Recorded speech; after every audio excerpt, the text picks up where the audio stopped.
I mean, right now, to talk more about that is House Homeland Security and Intelligence Committee's member, Congressman Peter King. Congressman, it's good to see you. Thank you so much for joining us. I just want to get this straight. I mean, if the Saudis were interrogating him and then there was an interrogation gone wrong and then they killed him, is that supposed to make everybody feel better that, oh, it was just an interrogation that went wrong? Why were they interrogating this guy? And why did they need 15 people from Saudi to get on a private jet to go interrogate him? Yeah, to me, as an excuse, it's a very feeble excuse. By the way, I'm very glad that Mike Pompeo is our man on the ground over there. I know Mike. I have a great regard for him. He'll be tough. He'll be smart. He'll do what has to be done. No, to me, listen, this is a very difficult situation for President Trump. I've always thought that at best, the Saudis are amoral. There's no doubt in the last several years, they've been extremely helpful to us on intelligence, in assisting Israel, in fighting Iran, and fighting Al-Qaeda and ISIS. So, but that's for their own totally pragmatic reasons. They also had so many of the hijackers on 9/11. So you cannot put any faith or trust in the Saudis. Yeah. What happened here, though, listen, the Middle East is never going to be famous for its human rights respect. But this goes beyond even what's considered intolerable.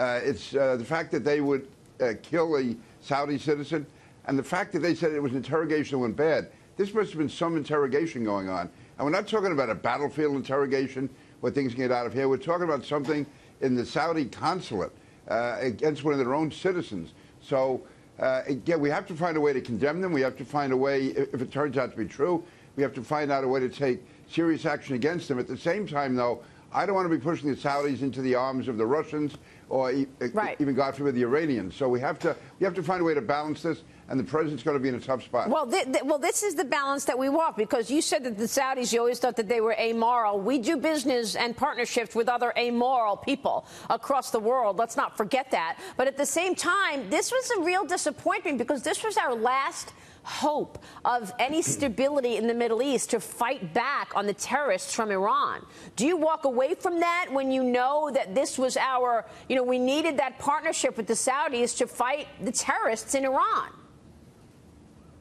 No, to me, we have to find a way to keep the relationship with the Saudis, but letting them know that they need us more than we need them. Right. We can't give any impression that we're dependent on them. So what short of walking away, Congressman, what can the U.S. do short of walking away from the arms deal?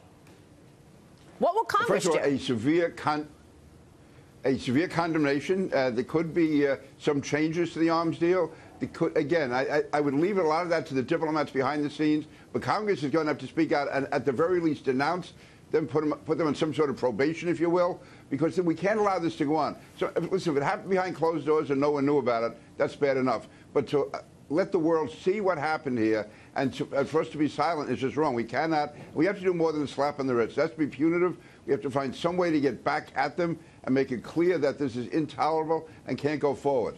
All right. Well, we'll watch what that is, short of just ending a relationship, because I know that that's not what most people want to see because of that issue with Iran. Let me turn to something you've been working on a lot, and that's illegal immigration and the fight against MS-13 right in your neighborhood, the constituency that you are. Attorney General Jeff Sessions announcing that there's a new task force which will address international criminal organizations, among them MS-13, Hezbollah, and Mexican drug cartels. Watch.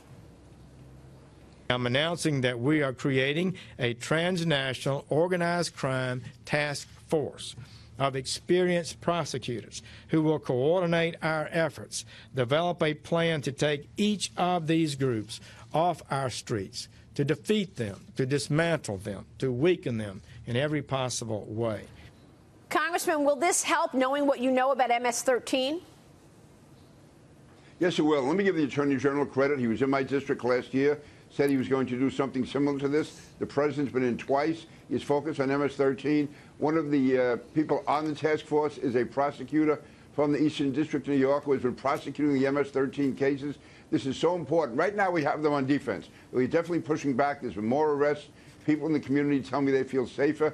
But there's still a lethal, evil force. And by having this task force and having someone, John Durham, who's from the Eastern District of New York, as prosecutor, having him on that task force is going to make this much more, even more effective than it has been up till now, the effort against MS-13, and it's going to send a signal to the local police in Nassau and Suffolk County that the feds are on their side. Yeah. And it's also going to send a message to MS-13 that the federal government is coming after them. Somebody somebody told me that MS-13 members have other jobs, and oftentimes they are gardeners, they are utility people, plumbers, etc.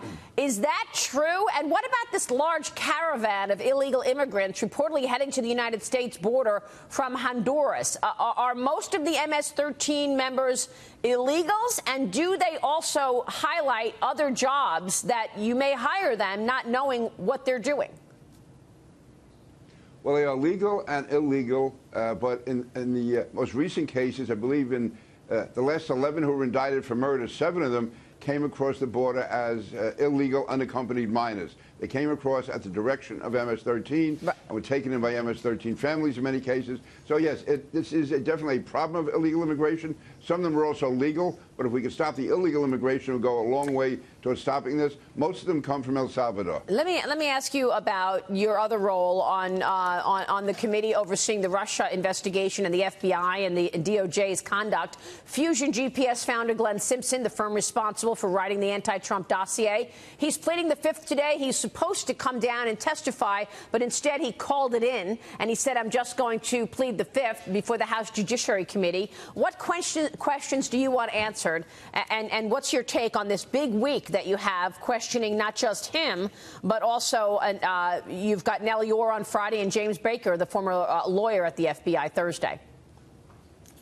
Well, basically, it's to get into the real details of the relationship between Fusion GPS and the Justice Department and the FBI, and also how this applies to the FISA applications.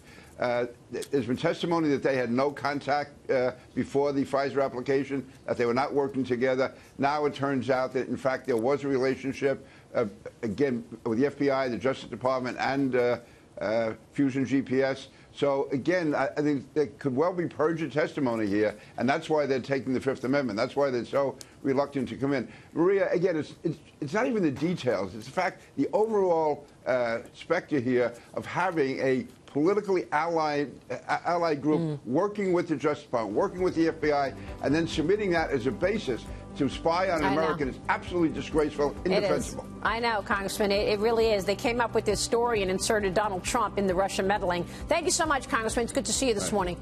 Peter King joining us.